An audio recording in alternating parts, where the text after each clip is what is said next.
Hello and welcome to the Gooner Talk, back again with you guys for another show, for another episode of our Raw Reaction series, and specifically the Arsenal News Show. I hope you're doing good. I hope you are well. It's match day. So good to be back on a match day, although after today it's going to be a long time until our next game, which is a little bit of pain, to be honest. It's never nice knowing that it's going to be quite a period of time between now and our next match, but it's part and parcel of things. We've come to understand this now. This will be the last international break until March. So we've got quite a long time until then. And over Christmas, there'll be plenty of football for us to talk about. I hope you're doing good this morning, guys. Apologies about the slight lateness. Just making sure I was all prepped and ready for today's show. Please drop a like on the video and subscribe to the channel if you haven't done so already. Good morning to Colin Seymour, Colin Brown as well. Double Colin action in the chat box today. Dennis, Kaiser, Chris, good morning to all of you guys. Matt G, Paul, Christopher, Carl, Nick B, Stevie.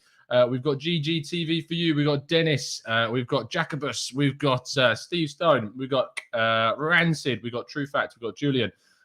We've got Matt. We've got John. We've got Nico. So many of you guys. Thank you so much, Joel, for tuning in as always. Joel says, Tom, can you extend your intro today, please? Just to annoy the people that are so salty about my long intros for some reason. The reason why I'm not going to do that is because we've got some important stuff to talk about in a little bit. There's only one kind of main Arsenal transfer story that we need to cover this morning, and that's Alexandre Lacazette.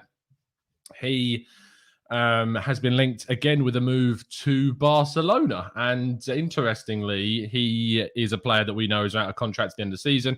Sergio Aguero, as you may or may not have been aware, suffered with I believe it was an undetected cardiac arrhythmia is what he suffered with whilst playing for Barca. And it could have long-lasting effects on kind of the end of his career. And so Barca are looking at finding a replacement to provide depth to the likes of Memphis Depay, etc. And Lacazette, with just 6 months on his deal. Edinson Cavani is another one as well that they are supposedly looking at. So that's the only transfer story that we're going to be covering today, because there's a couple of big stories that we need to talk about. The first one is Josh Kroenke's interview with Sky Sports. We're going to read through the interview.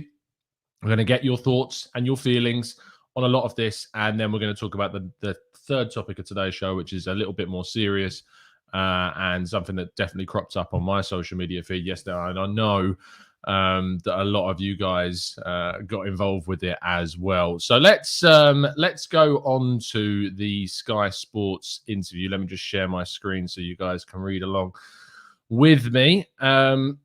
Here he is, the man himself. So he sat down with Jeff Shreves, I believe it was, yesterday, or probably earlier on in the week, to be fair, but it got published yesterday. And he was asked about a number of topics. Firstly, about the bids. We know that Daniel Ek, of course, has been interested in buying Arsenal, and Josh Kroenke was very open about this. He says, we get bids for the club all the time from many different parties around the world, and that speaks to the strength of the Arsenal. It's a wonderful institution. Arsenal's football club is a global brand, and my only response to anything is the club is not for sale and we're just getting started. We've only really owned the club since 2018. We have a young manager, we have a young squad, and we're charting our path to the future. In the United States, we have a certain model used at other organizations run by KSE, and we're implementing that here. And we have over the last 3 years, which is young players, talented players, with the right mentality, let them grow while continuing to sprinkle in the talent throughout the squad. We know that obviously Arsenal have tried to implement a lot more young players into the team over recent couple of seasons. Gabriel, of course, came in 2020. And then this summer, we've seen 6 23 and under players come in. He says, eventually it grows into something very special. The power of continuity behind the scenes and people working together and pulling in the same direction is an underrated aspect of pro sports. With the power of continuity and allowing this group to grow together, special times are ahead for this club. There's not much you can really divulge from that. It's a strategy that we know is going to be positive. It's a strategy that we know is working right now. You have to say that. You have to say that the young players coming in, being brought in, have looked good. And Edu is certainly improved the recruitment strategy of the team so far with the summer business of 2020, with Partey and Gabriel, less so of Willian, of course, and then in 2021 with the 6 signings that we've made so far. So that is certainly something we can't really have too many issues with. He says, however, Kroenke insists Arsenal supporters should continue to expect their side to compete with the very best in the Premier League and set out the club strategy to make that a reality. He says Arsenal fans should expect the best. That's what they've expected throughout their history, and that shouldn't change at all. He continues saying, do we have to rethink how we're going to go about achieving those goals? Absolutely. This summer, that really played out. We weren't breaking any transfer records, but the net spend was very high. Well, I mean, they spent more in this summer than we've ever spent previously. So actually, they did break a record. We have many areas that we needed to address on the pitch. Those were addressed with the players of a certain quality, of a certain age. And I think what gets left out quite a bit is we needed to change a few mentalities around here. We needed to get mentally stronger, talking there about moving players out that weren't necessarily of the right kind of mindset. We saw Ozil previously moved out, Matteo Guendouzi, of course, Socrates, Mustafi, other players have moved on. I think from the new signings to the kids that are coming through from Hale End to the senior players that are setting the tone in the dressing room on a daily basis, the mentality is to go out and compete and leave it all on the pitch. That is a quality that can make our fans proud, win, lose, or draw. I think the top sides are in a much stronger position than we are right now, as they've had a chance, especially over the last several years, to really build their squads to a different place. Our strategy has changed drastically. Now the summer has settled and the players are on the pitch. We're closing the gap slowly but surely. They have lots of resources. We have resources as well. And as long as we're using those resources smart, appropriately, and intelligently, 1 + 1 eventually will add up to 3. I don't really understand the last sentence, to be honest. I understand what he's saying. There's a little bit of a weird analogy to use there at the end. What I think he obviously is talking about is how the teams ahead of us right now are very much far away in terms of the investment they've made into their squads. Their squad building is much further along the line than us because of the poor recruitment under the Kroenkes of the past decade, beyond from 2007 to 2019. We really genuinely didn't talk about the idea of how poor the recruitment was under KSE during those years. And only in the last 2 years have we started to see a genuine difference. So I disagree that we can talk about all KSE or positively about this, because it is under their tenure that we experience massively poor recruitment policies. And it is only recently with the introduction of Edu and Arteta that has changed. And we are starting to see a change in the way that we're recruiting at the club. The goal is to win the Premier League is the next section to cover. Let me just scroll to see all of this. I'm growing more confident by the day out. There's a lot of work ahead. Even though we're starting to show signs of progress, if you don't keep pushing forward, you'll stagnate. That's a big focus of ours right now. What are our next steps? Do we feel good about where we are? We feel better about where we are. We don't feel good. Our fans still deserve more.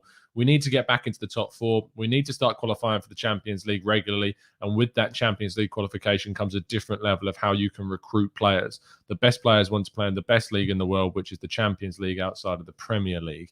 Yeah, strange. Again, a little bit of a detached comment there. When you start competing consistently for the Premier League trophy, you're pretty much competing for the rest of the trophies in the sport. So our goal is to win the Premier League. Once we're in the conversation for the Premier League, I think that's when interesting things will really start to happen elsewhere. Look, words are words at the end of the day. All of this stuff that's being said is great. Like, you can just break it down and go, yeah, look, this is what I want to hear. It's music to my ears. But I'm not going to be fooled into thinking that that means anything. Actions speak a lot louder. Now, thankfully, there is some tangible evidence that we're moving in a more positive direction in the form of that recruitment. But the last 2 league finishes have been 8th place in the Premier League, which has been 2 of the worst league finishes for a ridiculously long time. Never under Arsene Wenger did we see an 8th place finish. So, in that sense, we need to see progression now. And that's why if we don't finish inside the top 6 this season, and the club don't act upon that in terms of a managerial change, that would contradict all of these terms and terminology that's been used. It has to be There has to be evidence that this process is working, and that will come out at the end of the season about whether or not we are, in fact, either in the top 6, top 4, whatever, or we've qualified back into Europe. That's the measure, and that's what we need to be aiming for, is progress. Now, there is, annoyingly, there is another part which talks about the fan advisory board and the Super League. Let me just see if I can find that for you. Annoyingly, there's no text for that, which is really frustrating unless... oh, wait, no, I can find it on Arsblog's on website. So please do go check out Andrew's website, the Arsblog, and follow the Arscast and all that. I'm sure you already all do. But let's throw up the website. And yeah, I love that Andrew titles this, or Andrew Allen titles this, "Words Come Out of Josh Kroenke's Mouth," which is fantastic. Speaking about the ownership of the club, he says, "We've only really owned the club since 2018. We have a young manager, we have a young squad, and we're charting our path to the future. In the United States, we have a certain model, and we're implementing that here, and we have over the last 3 years, which is young players." And we talked about that. Now, I want to hear about specifically the Arsenal Advisory Board. Here we go. So, the Super League debacle. This is the last part that I'm going to talk through with you guys. Here we go. "As someone that always tries to find the positives in things, when you're at the bottom, there's only one way to go, and that's back up. I said this to our fan advisory board, who we met with last night. I don't want a 48-hour period to define us." That sentence, when I heard him say that specific sentence about he didn't want a 48-hour period to define them, is unacceptable. They aren't defined over a 48-hour period. KSE have been defined since 2007, when they first became, part of the anatomy of the club, if you will, in more of a direct sense. And the thing is, oh, for goodness sake, people can just bore off in the chat box. The thing is that we talk about the fact that the KSE have been regressing this team since 2007 when they took over. Arsenal has only gone backwards since KSE took over the club.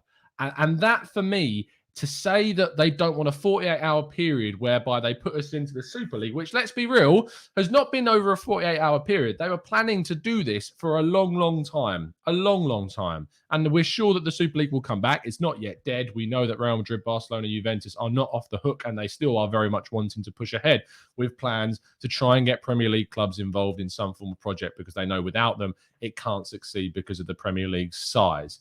It's ridiculous to turn around and say that they don't want a 48-hour period to define them, because it doesn't, and it certainly hasn't. It's what's happened over the last decade plus that's defined them.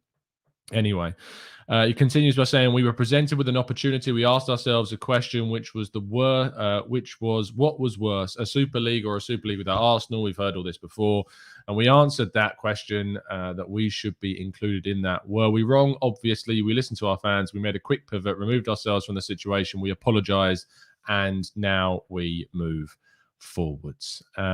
So yeah. It's just that sometimes, and yeah, Chris, I do get that feeling sometimes that we get, it's as if we are so absent-minded to not understand what goes on sometimes, and to think that we believe that a 48-hour period has defined our opinion of the KSE ownership is wrong. Absolutely, flat out wrong. And so that is really, really frustrating and really, really disappointing. Now, the last thing that I'm going to talk about today is, let me just throw this up onto the screen for you all again. Is the fan advisory board that met last week.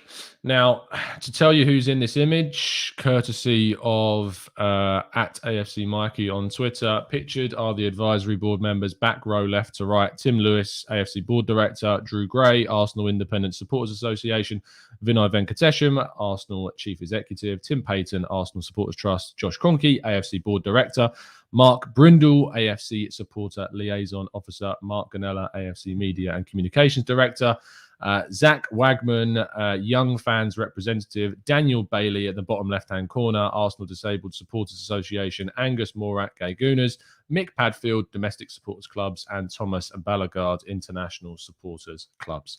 That is who you're seeing on your screen. I put a tweet up yesterday, which has obviously caused quite a stir, and I'm glad that it has, because The tweet let me get the tweet right first of all. Does this represent the Arsenal fan base for you? And when I saw this picture, I was very disappointed. I was very disappointed because of the lack of diversity in the fan advisory boards, and I was disappointed because there is no female representation whatsoever on the boards either. And I want to share with you the reasons for my disappointment around that. And I want to share the reasons as to why I'm disappointed in regards to what they are actually doing. So this was the announcement on the 15th of July about this fan advisory board that came out on the Arsenal official website. And I'll show you who, or rather what the key themes of discussion that are going to be going on in these meetings.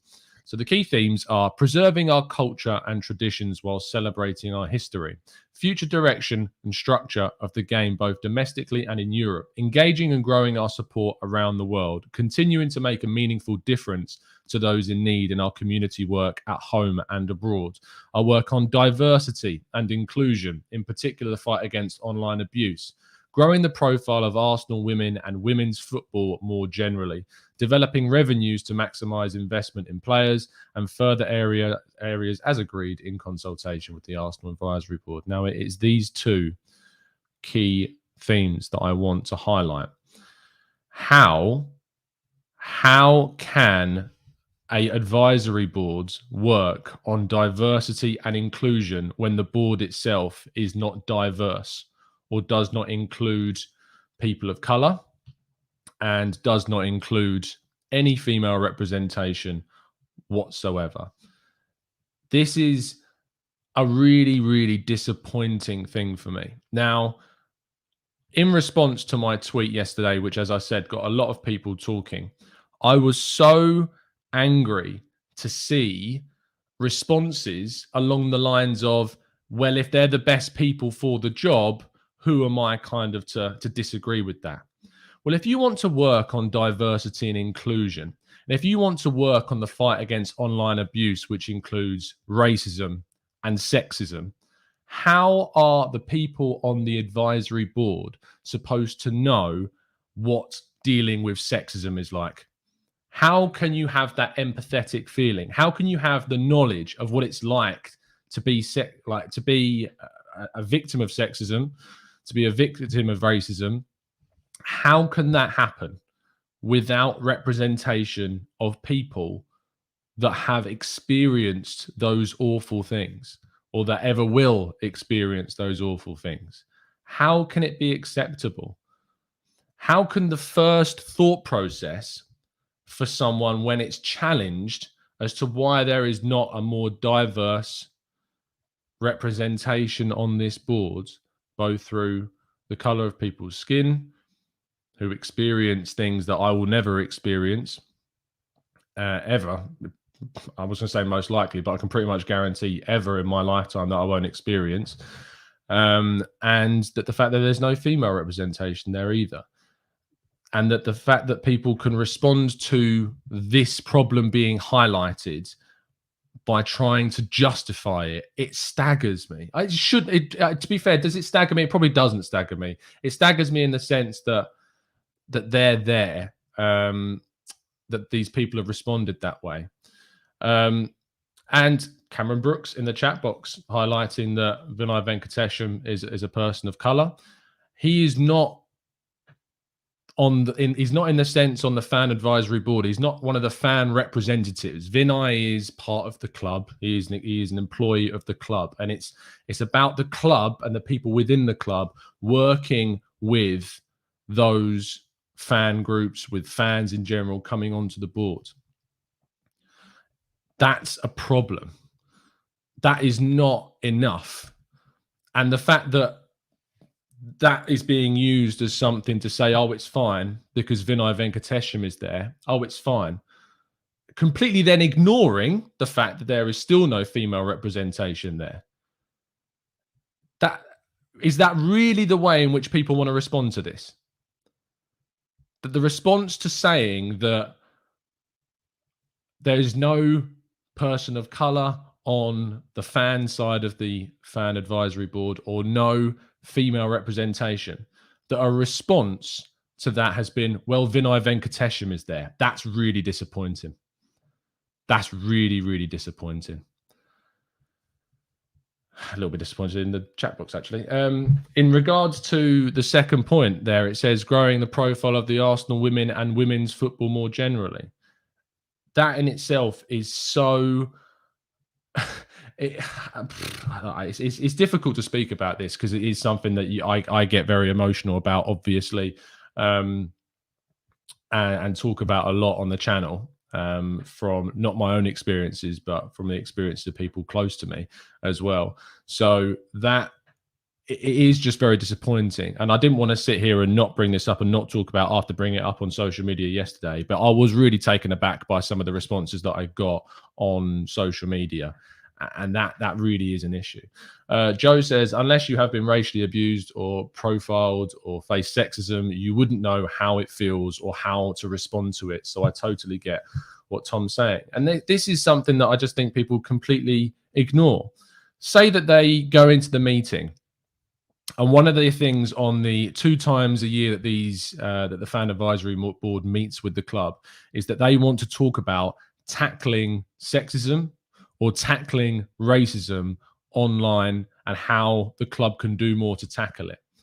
Why is there no representation of people from those groups that will have faced those awful things? Why is their voice not heard? Why is their voice not represented? Chris P says, do we know how they selected who was appointed to the advisory board? As far as I'm aware, and someone may need to correct me in the chat box, but it was done for a voting process within those supporter groups as to who represented each group. I'm pretty sure that's how it happened. Within each supporter group, there was a vote taken between the members of those groups, and the person who is there is the person that won their vote from their groups. Sometimes you need to be more direct. Sometimes a vote is not going to be the right way to decide who goes on to that board. It's that people say that it's fair, it's done by a vote. That's not fair. Like, it's not fair. Sometimes you need to act. Sometimes we need to be more forceful. Sometimes we need to be open and giving more opportunities to people of color and women onto these boards, into these situations. Not done by a vote system. It needs to be done more directly to ensure that representation is there. Look, I'm not going to be going on about this too much longer because it's really difficult to talk about, but I want to reach out to people who are feel that they aren't represented on this, to get their thoughts on this. And so if you do feel that way, please do send us a DM at the Gooner Talk TV and on Instagram, the Gooner Talk. Please do get in contact. I want to know how you feel about it. I want to know your thoughts about it. If you don't feel like you're represented on the Arsenal Fan Advisory Board, tell me your reasons as to why. Reach out to us, and we'll have a conversation about it. Definitely. That concludes kind of the main section of the show. I know I've gone on a little bit longer. We've gone on a little bit longer than we usually do, but please do throw some questions if you've got them into the chat box, and we'll try and go through as many of those as possible. Dimitri says, how many people of color were in the ballots to vote for a female or a person of color? Who are the voters? Who are they? Obviously, we don't know. We don't know, Demetrius, and that's kind of the point. Is that this is why it shouldn't have been in a ballot. It shouldn't have been done by a ballot. That's not a way that you get a representation. First of all, they're done within those fan groups in particular. It shouldn't have been done by a ballot. I disagree with that process of getting people onto the board for a voting system. It's how can that be a fair way to represent the fan base? Some of the responses I got on social media yesterday were ridiculous. Someone responded saying about how using a percentage of people, talking about the percentage of people that are white in the UK was one of the responses as an excuse for why the representation on the board is as is. Last time I checked, the Arsenal fan base was not just based in the UK. for starters. So talking about the percentage of people of color that there are in the UK is such a stupid way to try and justify the number of people of color on the advisory board, because the Arsenal fan base is global. Like all over the world. Like I can't stress this enough.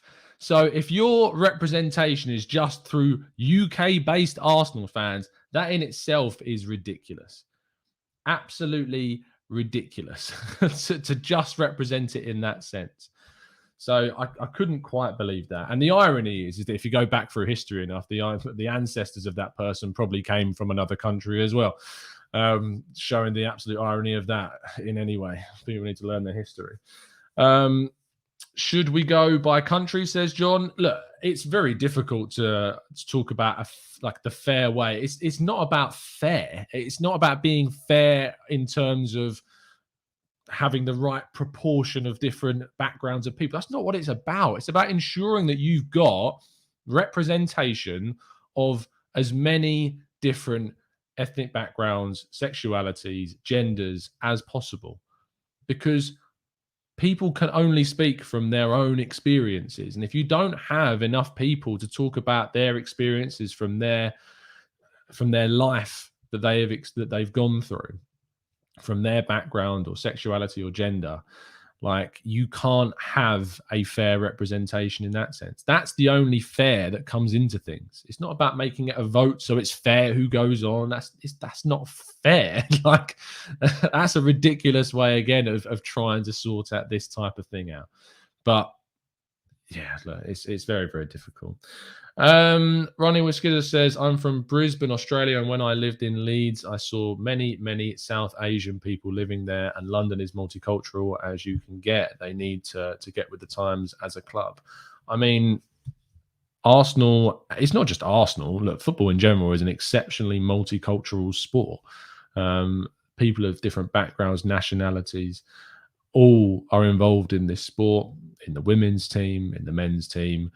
So the fact that it's just not represented on that advisory board from a fan perspective, it's just so disappointing that the club didn't even act. The club didn't kind of recognize that this needed to be something that was addressed. And the fact that so many people say and turn around and are ignorant to this and just turn around and say, well, if they're the best for the job and all I care about is their points of view. Oh, and honestly, the amount of people that then referenced and went turn around and went, well, at least there's no one from AFTV on there. Really? Is this the level that we're going to?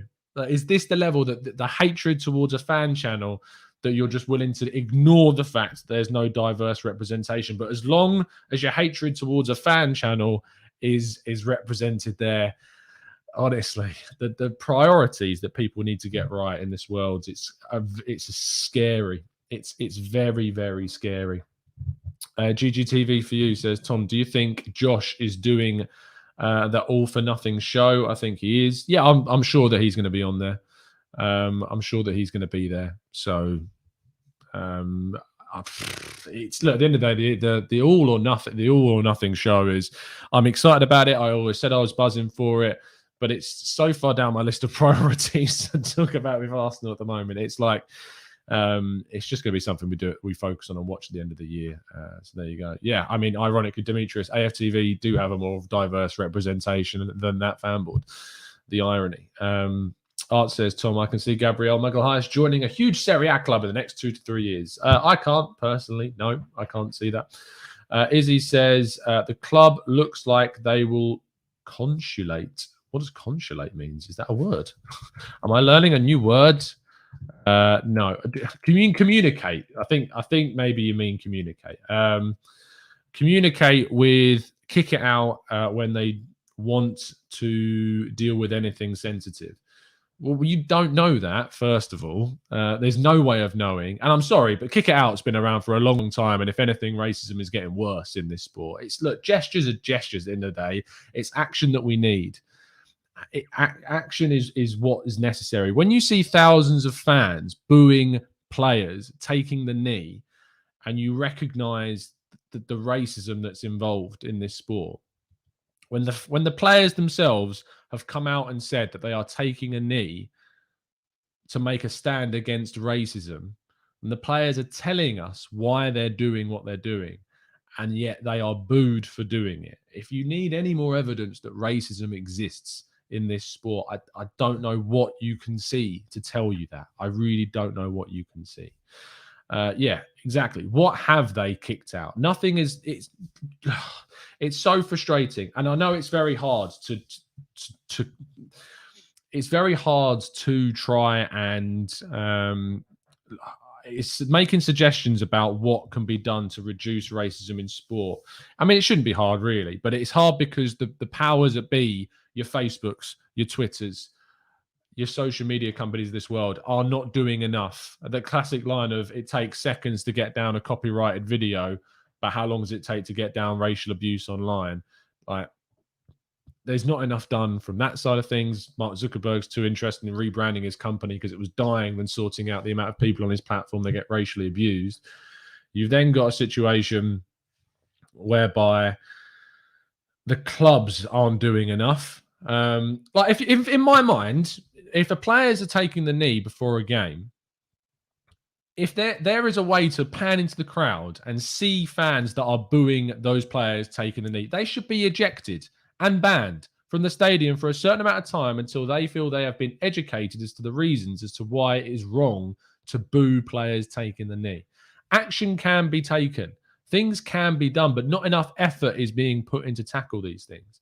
And yet the lack of representation on the fan advisory board is just yet another example of not enough being done to tackle these types of problems. It's just another example. It's really, really, yeah. I think I've said the words. It's really, really frustrating quite a few times. I feel like I'm going to be going around in circles. I feel like I've said everything that I can say on this. I'm really disappointed. I hope that people maybe that have been watching this are a little bit more aware of this situation. Maybe you disagree with me. If you disagree with me, let me know. But please do try and explain your reasons as to why you disagree with me on any of these points. And yeah. Oh, last bit of Arsenal, couple of bits of Arsenal news. The Arsenal youth side yesterday were, I don't know if you've seen this, but the kind of the response, they went 3-0 down and they managed to score. They managed to score 3 goals in added time. I think it was 91, 94, and 97th minute. Goals from, I want to say, Swanson, Balogun, and Hutchinson, I think. They got the goals in that game. Amazing. And we're obviously going to be talking about the youth team a lot more throughout the month. And at the end of the month, we'll be talking about the youth team with Kev from Next Generation Arsenal. The women's team play today at 6:45 against West Ham. Obviously, they're having a brilliant season, currently top of the table, joint with Chelsea. But they do have a game in hand, so they can go 3 points clear. So that's big for them as well. And yeah, if you've enjoyed today's video, please do drop a like on it. Please do subscribe if you're new around here with those notifications turned on so you never miss a show. I'll be back this evening, 8 p.m. UK time, just after 8 to talk about the game this afternoon. Yeah, we actually are playing today amongst all of that news. So yeah, really good stuff. And we will move, and we won't stop talking about this. We won't stop talking about these difficult topics, and I won't shy away from telling people that I think they're wrong on this, or that they're, you know,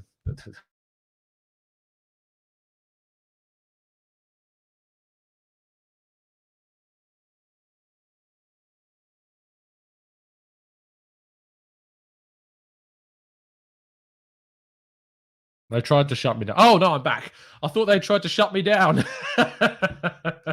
Sorry about that. Wi-Fi. I say Wi-Fi. I'm on a wired connection. I don't know why it's happened. Anyway, sorry about that. Loss of connection there. I hope you're doing good. I hope you're well. I hope you enjoy your day and enjoy the football. And I'll see you this evening for the reaction show. Have a fantastic day. And as always, up the Arsenal.